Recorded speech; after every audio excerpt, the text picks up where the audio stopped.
vamos a empezar una serie que va sobre la sanidad emocional, de ser una iglesia sana emocionalmente, una iglesia reconstruida, porque Dios nos reconstruye, ¿no?, cuando le conocemos. Y hoy vamos a hablar de la raíz de amargura, de la amargura, que es un sentimiento, una emoción que pues es muy, muy profunda. Y cuando pues Andrés reparte temas de predicación, pues hay veces que te tocan temas que no te apetecen mucho, ¿no? Dice, pues, alabar en la dificultad, y es como, ese panino. Y dijo, venga, ¿quieres predicar de la amargura? Y yo, sí, ese, sí, es mío. Entonces Andrés me dijo, tienen que salir sin amargura, ¿sabes? Es como, dije, vaya, ya está amargando el pastor. Entonces, bueno, pues mira, vamos a empezar con una confesión, y yo os confieso que Dios me ha lavado de muchos pecados que acechan, pero creo que mi mayor pecado es la amargura. Entonces, ¿por qué digo esto? Pues porque os presento un poco mis credenciales de lo que os voy a predicar, pues que es un tema que me afecta muy personalmente. Y al final, pues es verdad que soy una persona que tiene que luchar con la amargura. Y por eso sé muy bien de lo que os voy a hablar, porque lo vivo personalmente. Entonces, seguramente entre vosotros habrá unos cuantos amargaos, ¿eh? Yo os comprendo. El amargado normalmente lo vive para adentro, quiero decir. Pero vamos a hablar también, por los que no seáis amargaos, pues os voy a ayudar a entendernos un poco mejor, ¿eh?, para que nos llevemos bien. Entonces, nos vamos a basar en Hebreos, el capítulo 12, versículo 15, que dice, mirad bien, no sea que alguno deje de alcanzar la gracia de Dios, que brotando alguna raíz de amargura os estorbe y por ella muchos sean contaminados. Qué cosa más fuerte dice aquí, ¿no?, este versículo. Les está escribiendo el autor no se sabe bien quién es. Algunos sugieren a Pablo, pero no está tan claro. Otros dicen que fue Bernabé, otros que Apolos, incluso Lucas. Pero bueno, eso para la escuela bíblica lo podemos ver. Lo que es relevante es lo que dice este versículo, ¿no?, que está hablando a los hebreos, a unos cristianos que se les llama hebreos porque habían sido judíos. Entonces, es una iglesia con gente que había pertenecido al judaísmo y se había, pues convertido, y eran cristianos. Y fijaos qué cosa más fuerte les está diciendo, ¿no? Dice, cuidado, queridos hebreos, queridos hermanos, no vaya a ser que la raíz de amargura os estorbe de la gracia de Dios y además contaminéis a muchos con esta raíz de amargura. Es una cosa bastante fuerte. Los destinatarios de esta carta eran unos cristianos que estaban sufriendo una gran persecución. Unos cristianos que en otros capítulos de la carta nos dice que estaban soportando difamaciones, prisiones, que se les estaban quitando los bienes. Era una iglesia perseguida. ¿Y qué pasa? Pues que estaban amargados, estaban desanimados y probablemente estaban tentados incluso a abandonar la fe. Porque eran del judaísmo y había algunos que estaban tentados a decir, bueno, pues no sé, algo ha fallado, ¿no? Creíamos una cosa y estamos cansados, Señor, ¿no? Y algunos estaban amargados, algunos estaban quejándose. Había una fatiga espiritual, había un desánimo. Y entonces el autor de la carta de Hebreos les está diciendo, tened cuidado porque estáis desarrollando una amargura que os puede apartar de la gracia. Luego hablaremos de esto. Pero además de estorbaros a vosotros, puede ser que muchos sean contaminados por esta amargura. Entonces, hoy vamos a hablar de todo esto, de qué es esto de la raíz de amargura, qué nos puede provocar la raíz de amargura, ¿Y contra quién podemos tener amargura? Que básicamente podemos tener amargura pues contra todo, contra todos. La amargura es un pecado que luego lo diremos, es un pecado que florece rápidamente. Y sobre todo, me gustaría que hoy salgamos con una aplicación práctica, que arranquemos esa raíz de amargura, los que la tengamos, los que la tengáis, y que oremos para que no sea estorbo para nuestra gracia y que no contaminemos a nadie. Entonces, sobre todo quiero eso, que nos quedemos con el final y que realmente abordemos este pecado en nuestras vidas, que abordemos esta amargura, porque la amargura, vamos a ver, que crece, se mete dentro del corazón y puede hacernos vivir en la oscuridad. ¿Qué es esto de la raíz de amargura? Tampoco es muy difícil. Si eres un amargo, tú sabes lo que es la raíz de amargura. Y si no, seguro que has conocido a gente en tu trabajo, incluso en la iglesia, que dices, este es un amargado, o sea, todo lo vemos negro. Entonces, la amargura es un sentimiento muy negativo. El sabor amargo, esto pues si investigáis un poco, alerta a nuestro organismo originariamente para evitar plantas dañinas, plantas venenosas, que suelen ser amargas. Entonces era como una señal de, ojo, cuidado, a los niños no les gusta el sabor amargo.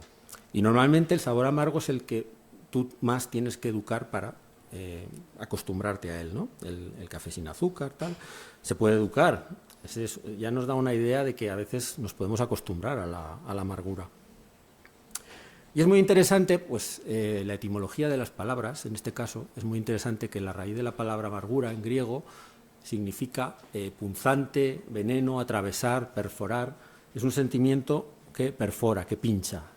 Es un sentimiento que pincha, es como un puñal la amargura. La amargura te puede pinchar a ti mismo, porque a veces nos amargamos a nosotros mismos, nos vamos diciendo nuestras cosas, nos estamos pinchando a nosotros mismos, pero como dice el autor de Hebreos, puede contaminar a muchos, porque la amargura es una fuente que tú echas por la boca y puedes, pues, la amargura y la maldición suelen ir bastante ligadas y con tu amargura, pues, contaminas, con tu amargura puedes maldecir, no en el sentido más literal, pero sí, puedes enviar pues mensajes que no son de bendición, mensajes negativos, mensajes de derrota. Entonces, pues es muy fácil ser un amargado. ¿No? Pero también me gustaría decir que no hay que frivolizar, porque la amargura se mete en lo más profundo del corazón. Normalmente, los que sufrimos de este pecado de amargura, de esta amargura, se debe a unos sucesos traumáticos fuertes, el origen de esta amargura. ¿Qué es lo que está pasando? Pues que en nuestra vida algo te ha pasado, tenías unas expectativas y no se han cumplido, y no se han cumplido de forma brutal. O tú esperabas que la vida fuera de una manera y no se ha cumplido.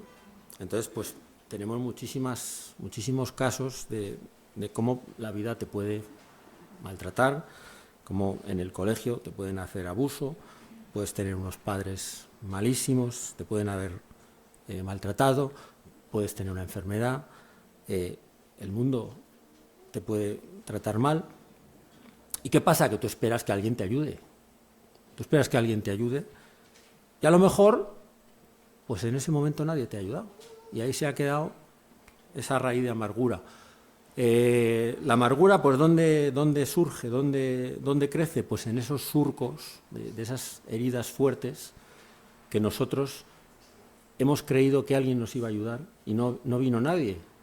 Y entre ese nadie, en ese momento, hemos podido pensar, pues tampoco ha venido Dios. Si eras creyente, yo había problemas cuando era más joven, que antes de convertirme, y luego después de convertirme también, por eso lucho con la amargura, tú decías, bueno, esto se va a solucionar, alguien me va a ayudar, y ahí no aparecía nadie. Entonces, ¿qué pasa? Pues tú te coges en tu corazón y dices, empiezas ahí a atesorar esa amargura, ¿no? Ese sentimiento de ira, muchas veces de envidia también.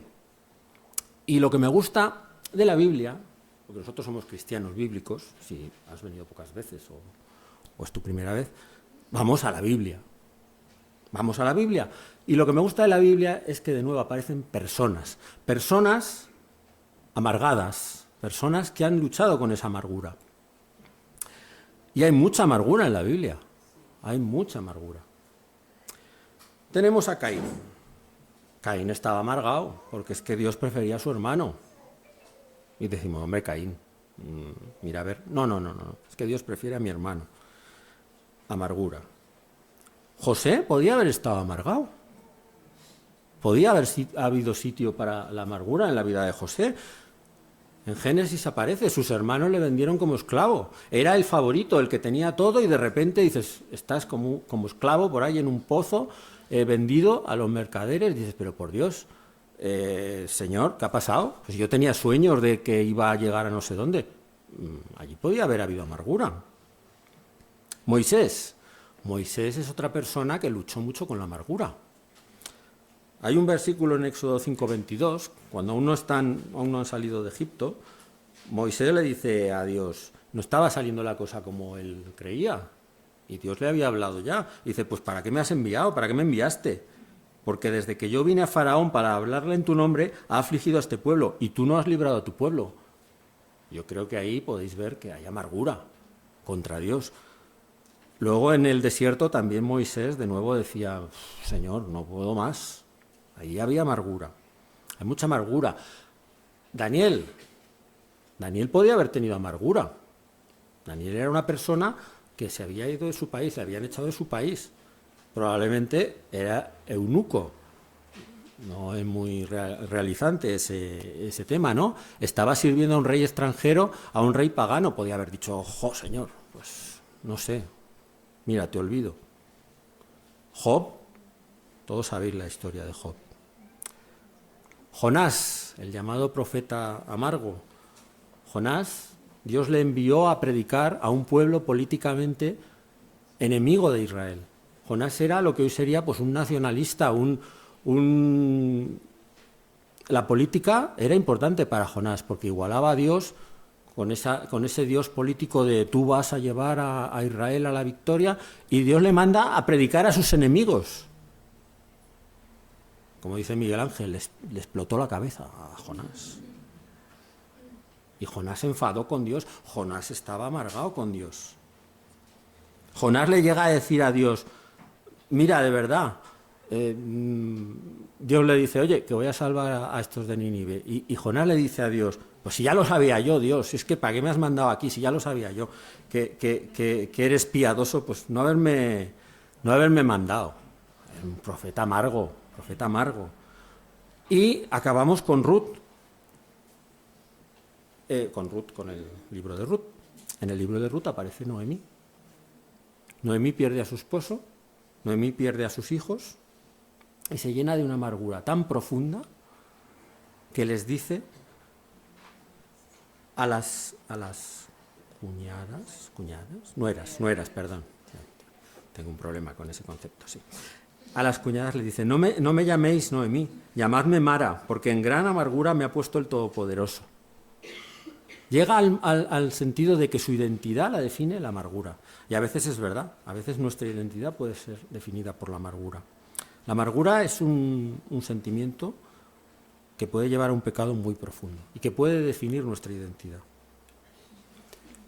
Pero la clave es, todos estos personajes que hemos visto fueron puestos en situaciones en las que la amargura podía haber dominado su vida. Pero la clave es cómo se desarrolla esa amargura, cómo crece esa raíz de amargura. Y ese es el principal problema de la amargura, que la amargura crece rapidísimo y la fruta se pudre rapidísimo. Si tenéis fruta en casa y veis que un día tiene un puntito que le das un golpe, a lo mejor al día siguiente ya media fruta está podrida. Pues la amargura un poco pasa lo mismo, que crece y se multiplica con cosas muy pequeñas que desde tu visión negra las vas acumulando. Y entonces tienes esa visión negra de la vida y dices, claro, la vida es injusta y todo lo que te pasa lo vas añadiendo a esa amargura, lo vas añadiendo a esa amargura. Y hay un salmo, que es el Salmo 73, que expresa muy bien ese sentimiento de amargura y esa realidad, ese realismo que la Biblia te da. Vete a la Biblia, lee la Biblia te va a responder, Dios te va a responder. Yo no tengo que defender a Dios, tú no tienes que defender a Dios. ¿Tienes amargura? Vete a la palabra. Y aquí tienes un ejemplo muy, muy interesante en el Salmo 73. El Salmo 73, algunos lo llaman como el salmo más difícil o el salmo más complicado, porque aquí el salmista, que se llama Asaf, reconoce que casi este pecado de amargura le lleva a la perdición. Porque ¿cómo empieza el Salmo 73? Dice: ciertamente es bueno Dios para con Israel, para con los limpios de corazón. Bien, eso es una frase que está muy bien, pero es interesante que en el versículo 2 dice: en cuanto a mí, dice, bueno, yo he dicho lo general, ¿no? Pero yo tengo problemas, porque casi se deslizaron mis pies, por poco resbalaron mis pasos, porque tuve envidia de los arrogantes, viendo la prosperidad de los impíos, porque no tienen congojas por su muerte, pues su vigor está entero. Aquí hay amargura, porque dice, jolín, Señor, sí, eres bueno para los limpios de corazón y con Israel, pero tengo problemas, porque es que veo que hay gente que no es así y le va muy bien. Luego el Salmo 73 sigue y dice, pues no pasan trabajos, estos que no te temen, los ojos se les saltan de gordura, logran con creces los antojos del corazón, encima se mofan, hablan con maldad. En el versículo 11 dicen, ¿cómo sabe Dios? ¿Se burlan de ti, Señor? ¿Y les va bien? He aquí estos impíos, dice el versículo 12, sin ser turbados del mundo, alcanzaron riquezas. Y el versículo 13, aquí es donde el salmista de verdad ya empieza a derramar la realidad de su vida. Esto es como cuando vienes a la iglesia, al principio pones buena cara y disimulamos un poco y luego ya pues llega un momento que si una iglesia funciona nos saca lo que tenemos dentro para tratarlo. Y aquí es donde el salmista dice, verdaderamente en vano he limpiado mi corazón y lavado mis manos en inocencia. Aquí es donde dice la verdad de lo que siente. Señor, creo que esto no está funcionando como debe y tengo amargura. Y en el versículo 16 dice, cuando pensé para saber esto, fue duro trabajo para mí. La amargura es duro trabajo para los que la sentimos. La amargura es duro trabajo para los que rodean a la gente que tiene amargura. Y mirar cómo el salmista dice pues, que siente punzadas en su interior y que la amargura afectó a su entendimiento. La amargura al final te puede nublar los ojos, puedes tener una visión en la que todo es negro. Y hemos visto pues que la amargura puede multiplicarse. ¿Cómo puede multiplicarse? Pues es que el mundo nos brinda miles de ocasiones para que nuestra amargura se multiplique. Por ejemplo, pues cuando conduces, no te ceden el paso, amargura, ves, es que esto no funciona, vas al médico, el jefe te trata mal, tus compañeros no te hablan, todo eso, amargura, veis, la vida es negra, el mundo es negro, todo negro. Si no eres cristiano, todo negro. Y si eres cristiano y dejas que el pecado de amargura domine tu vida, pues también todo negro con algún punto blanco, pero mucho negro. La cosa va a mejorar. Entonces hemos visto distintas personas en la Biblia que podían haber sufrido amargura, que se vieron ante situaciones de amargura, y unas respondieron bien y otras respondieron metiéndose en la raíz de amargura a tope.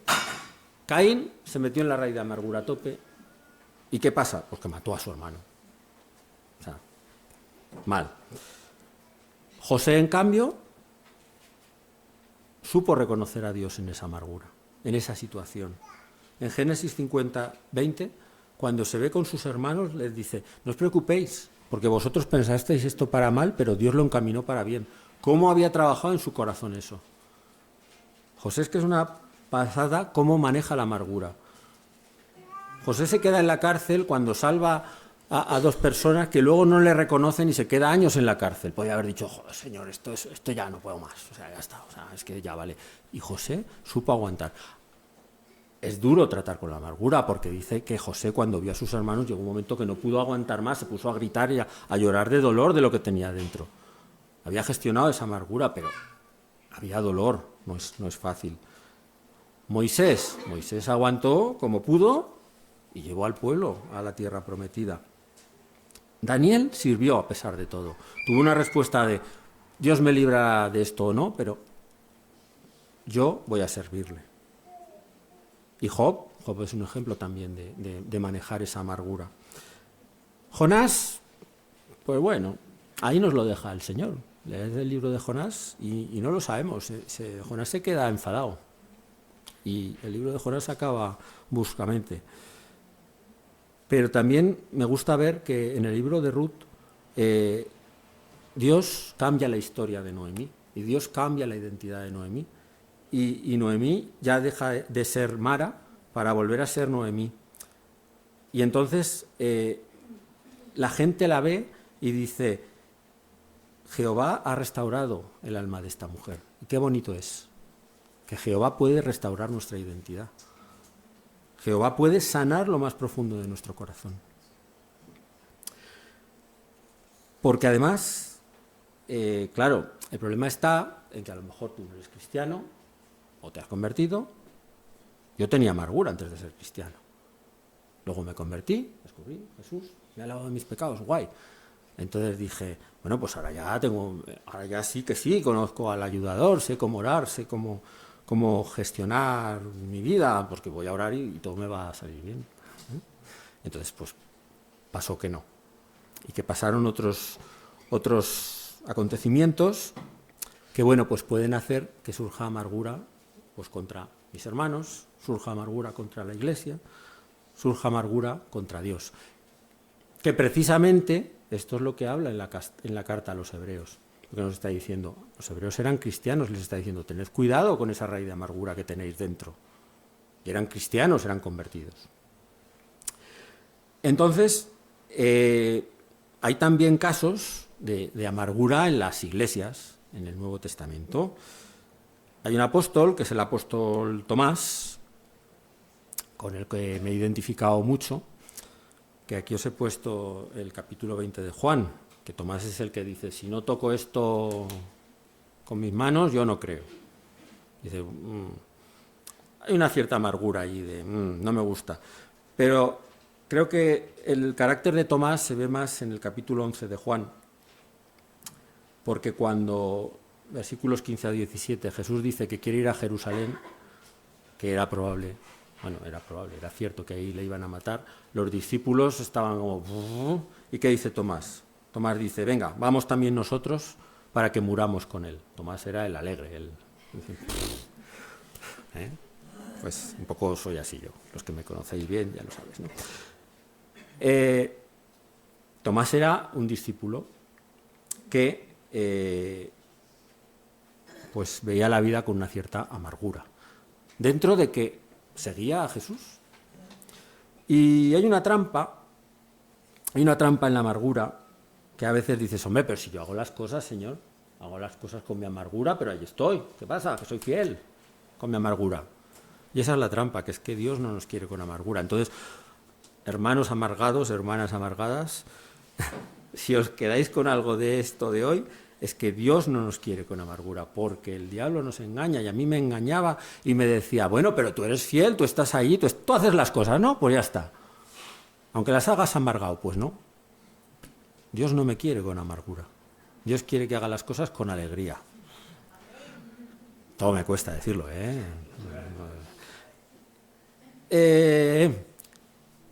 Aparece también un caso que está muy bien en Hechos 8, que es el del mago Simón. El mago Simón, Felipe le predica, nos dice la Biblia que él creyó, era cristiano, como nosotros, como los que seáis cristianos, los que no, pues, bueno, no sois cristianos, no pasa nada, podéis venir a orar hoy.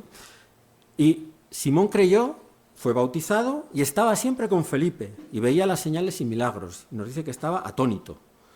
¿Y qué pasa? Que luego les ofrece a los discípulos dinero porque ve que ellos sanan a gente y dice, ostras, esto lo quiero yo. Y entonces le reprenden y ¿qué le dicen? Dice, arrepiéntete de esta tu maldad, ruega a Dios, si quizá te sea perdonado el pensamiento de tu corazón, porque en hiel de amargura y en prisión de maldad veo que estás. Él era cristiano, él seguía a Felipe, él iba de acá para allá. Yo no tengo por qué dudar que aquí nos lo dice. Creyó Simón. Y estaba en hiel de amargura y en prisión de maldad. Entonces podemos creer, podemos habernos convertido y estar en prisión de amargura y en hiel de amargura y en prisión de maldad. Tengamos cuidado con esto. Parece que no. No sé si podéis pasar a la siguiente. Eso. Y ahora nos vamos a centrar un poco en el tema de dejar de alcanzar la gracia de Dios, ¿no? Porque es lo que dice, que con la raíz de amargura alguno pueda dejar de alcanzar la gracia de Dios y además contaminar a muchos.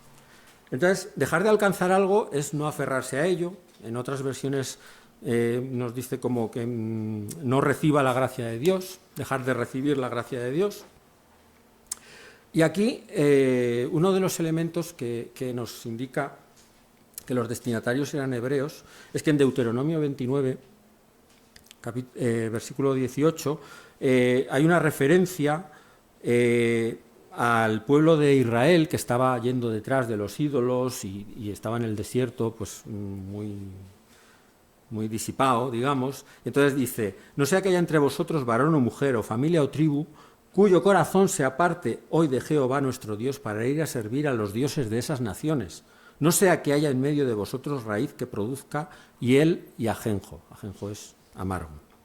Entonces, puede ser que el autor de Hebreos haya usado esta referencia de no sea que alguno de vosotros deje de alcanzar la gracia por una raíz de amargura, basándose en el Deuteronomio, porque los destinatarios, que eran judíos, habían sido judíos, pues probablemente iban a relacionar este pasaje con esto de dejar de alcanzar la gracia. Entonces aquí la duda que me surge, ¿no? Dices, no sea que dejes de alcanzar la gracia. Dice, ¿pero qué está diciendo, Rafa? La gracia está y ya está, ¿no?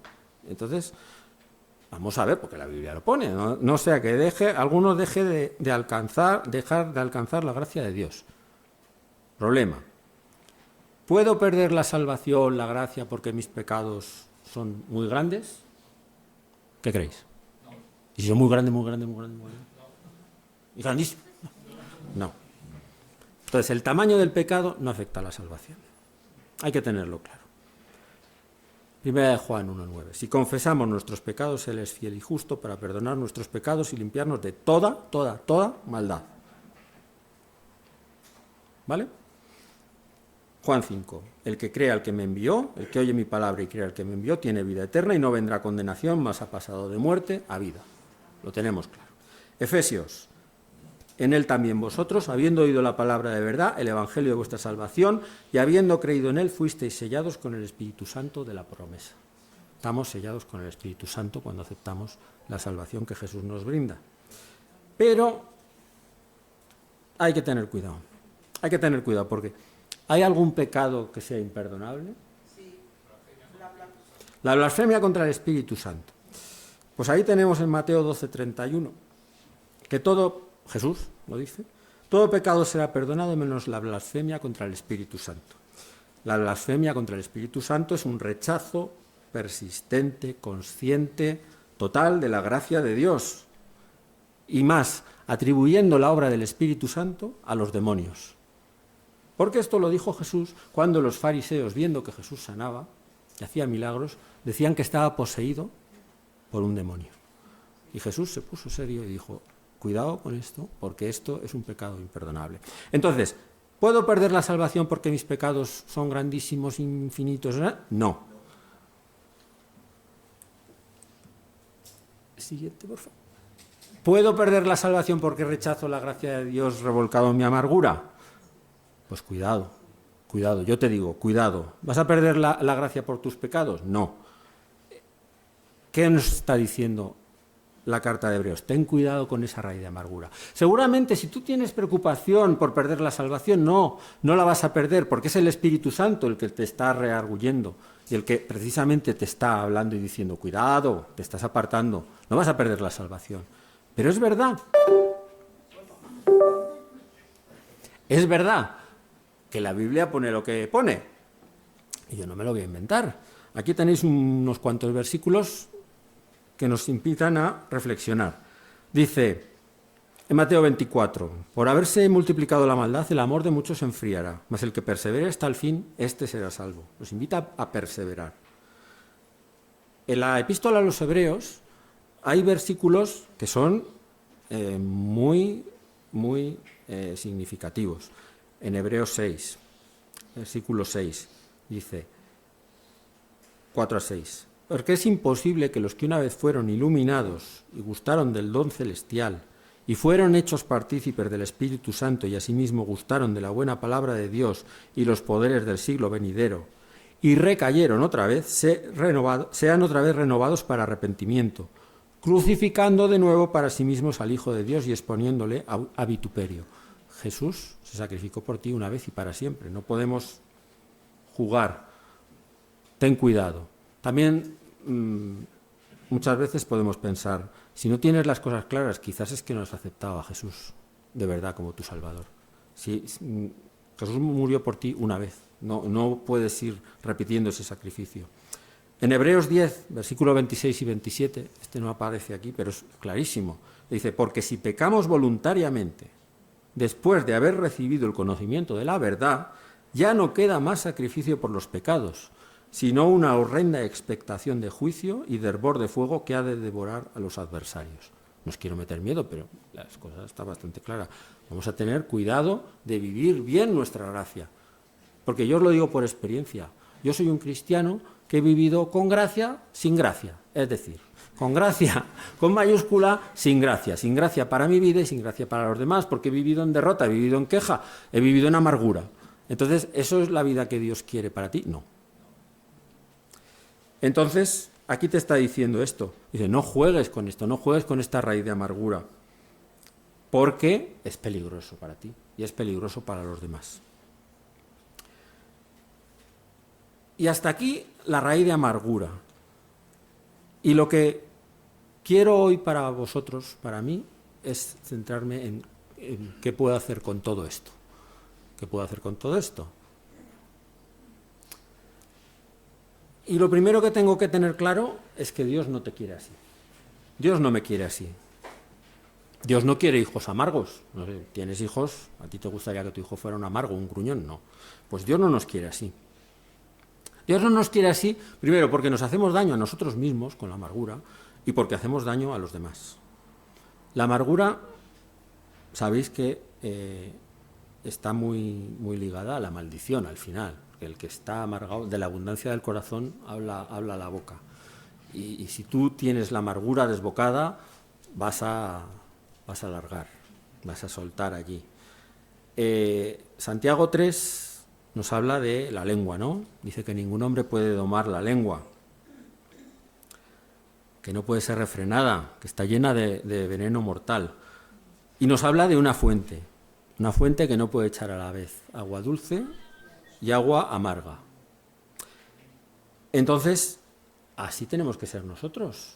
Estamos jugando, estoy jugando con mi amargura, estoy unos días, cuando me va bien, con la gracia de Dios, viva, cuando me va mal,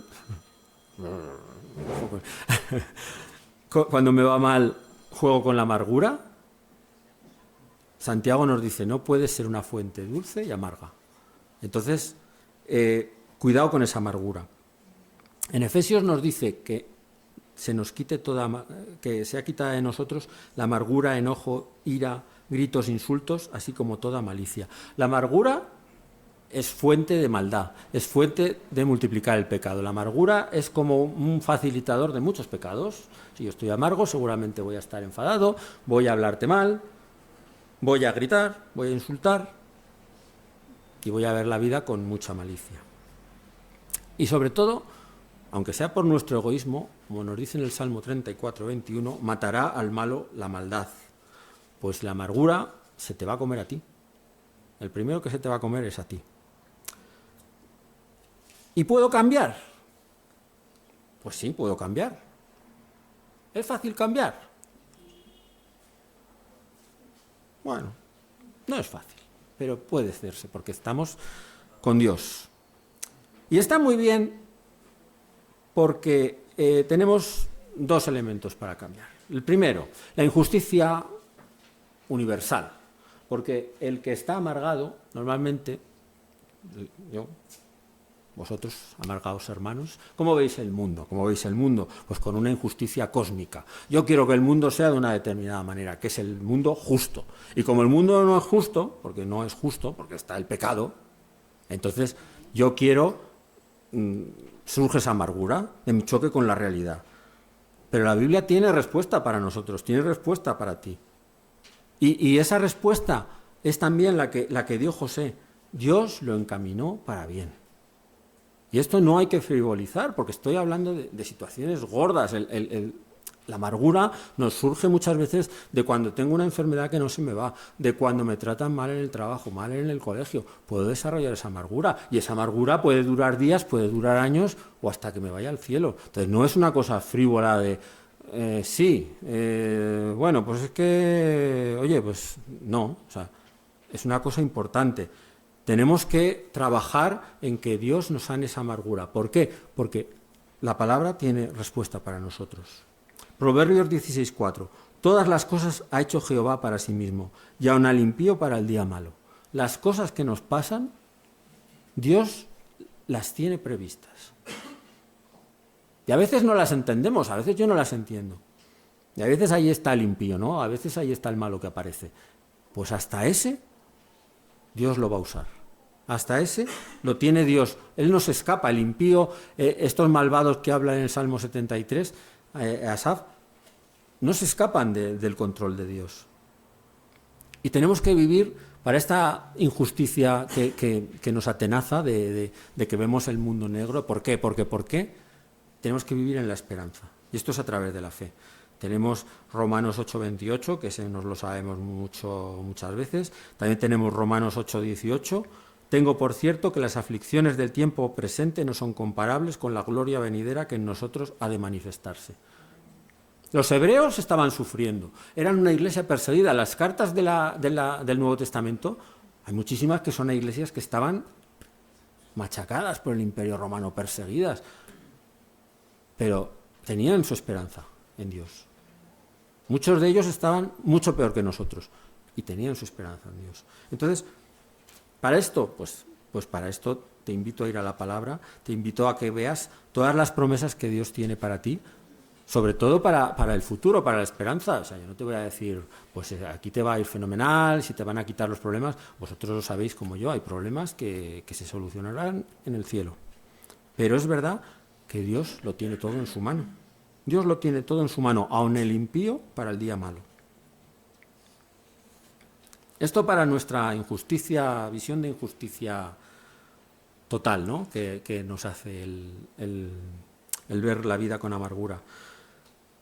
¿Y qué he descubierto para mis ladrillos de amargura diarios?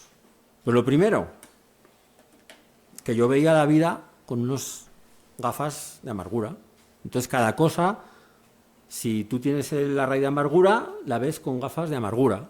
Entonces dice, no me cede el paso en la M30, es mala persona, lo hace porque me ha visto y no sé qué. Va despacio antes de llegar a un semáforo, es que me ha visto y entonces va para que se me ponga en rojo. Esto lo he pensado yo. ¿Y cuál es el primer paso? El primer paso es ver que estás ciego por tu pecado de amargura. Y el primer paso es identificar, decir, ¿pero qué estás diciendo? O sea, esta persona no piensa en ti. O sea, no piensa en ti, no va despacio porque no se ha acordado de ti, no te ha sido el paso porque seas tú. En el médico la cola no va más lenta porque estés tú. Los que sois amargados me entenderéis.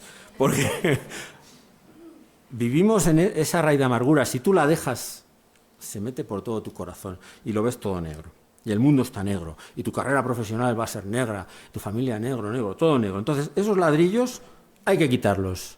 Lo primero, vamos a orar para quitar esa raíz de amargura. Lo segundo, día a día, y esto no es una cosa de un día a día tienes que generar esa disciplina de quitar sustituir ese pensamiento de amargura por pensamientos que Dios quiere que tengas.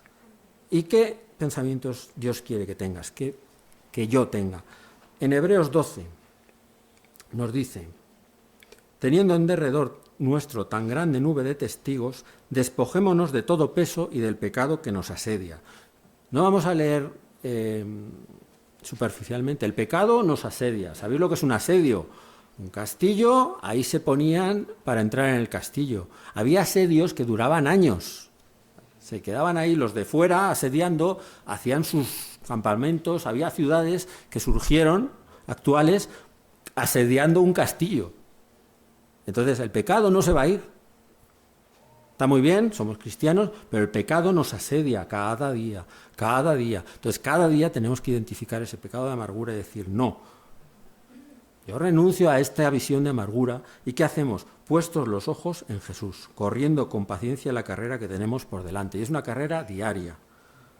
Y con el pecado de la amargura, con el pecado de la raíz de amargura, tenemos que tener esa disciplina de poner los ojos en Jesús.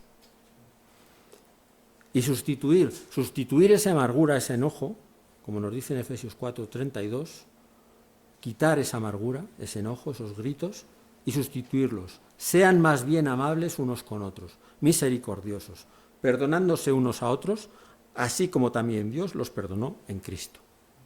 No sirve solo decir: no voy a ser amargo, no. Hay que cambiar esa amargura por ese perdón, por esa amabilidad, por esa misericordia. ¿Es sencillo? No. ¿Es posible? Sí, porque lo podemos a través de Cristo, que nos fortalece, a través del Espíritu Santo. ¿Qué estoy haciendo yo con esto? Aplicación práctica. El pecado de amargura acecha, el pecado de amargura está presente. Pero 2 Corintios capítulo 10 nos dice: pues aunque andamos en la carne, no militamos según la carne, porque las armas de nuestra milicia no son carnales. Las armas que tenemos no son carnales, sino poderosas en Dios para la destrucción de fortalezas, derribando argumentos y toda altivez que se levanta contra el conocimiento de Dios y llevando cautivo todo pensamiento a la obediencia de Cristo. Y esta es la clave. Cada vez que yo pienso en un ladrillo de amargura, pienso: esto lo llevo a los pies de Cristo. Y lo llevo cada vez que salgo a la calle y alguien conduce mal, cada vez que salgo a la calle y alguien me mira mal, cada vez que salgo a la calle y me pasa algo malo, porque el pecado de la amargura, si no, enseguida sale otra vez y dice: ves, aquí está, estos te odian, este es el mundo malo, amargura. No, cada vez, y lo primero es identificar eso. No, esto es pecado de amargura, lo llevo a Cristo, y ahí lo dejo, cada vez. Y voy a acabar leyendo el final del Salmo 73. Habíamos dejado al salmista diciendo: esto fue duro trabajo para mí. Y el versículo 17 sigue: hasta que entrando en el santuario de Dios comprendí el fin de ellos. Ciertamente los has puesto en deslizaderos, en asolamientos los harás caer. Cómo han sido asolados de repente, perecieron, se consumieron de terrores. Como sueño del que despierta, así, Señor, cuando despertares menospreciarás su apariencia. Se llenó de amargura mi alma y en mi corazón sentía punzadas. Es difícil la amargura. Tan torpe era yo que no entendía. Era como una bestia delante de ti. Y así nos hace la amargura, no entendemos. Con todo, yo siempre estuve contigo. Me tomaste de la mano derecha. Me has guiado según tu consejo. Y después me recibirás en gloria. Y aquí está la clave, hermanos. ¿A quién tenemos en los cielos sino a ti? Y fuera de ti nada deseo en la tierra. Mi carne y mi corazón desfallecen, mas la roca de mi corazón y mi porción es Dios para siempre. Porque aquí Los que se alejan de ti perecerán, tú destruirás a todo aquel que de ti se aparta. Pero en cuanto a mí, el acercarme a Dios es el bien. El llevar los pensamientos cautivos a Jesús es el bien. He puesto en Jehová el Señor mi esperanza para contar todas tus obras. Y esto es lo que nos va a salvar de la amargura, el llevar los pensamientos cautivos a Cristo. Cada día, cada momento, cada minuto, cada vez que aceche la amargura. Y al final la amargura se cansará, pero nosotros no tenemos que cesar. Entonces me gustaría orar y después cantaremos una canción. Me gustaría que oráramos juntos. Podemos cerrar nuestros ojos y todos aquellos que tenéis pecado de amargura, que la amargura es un problema en vuestras vidas, pues podéis poneros de pie, levantar vuestras manos, pensarlo en vuestro corazón. Vamos a orar para que Dios nos ayude a quitar raíz de amargura en nuestras vidas.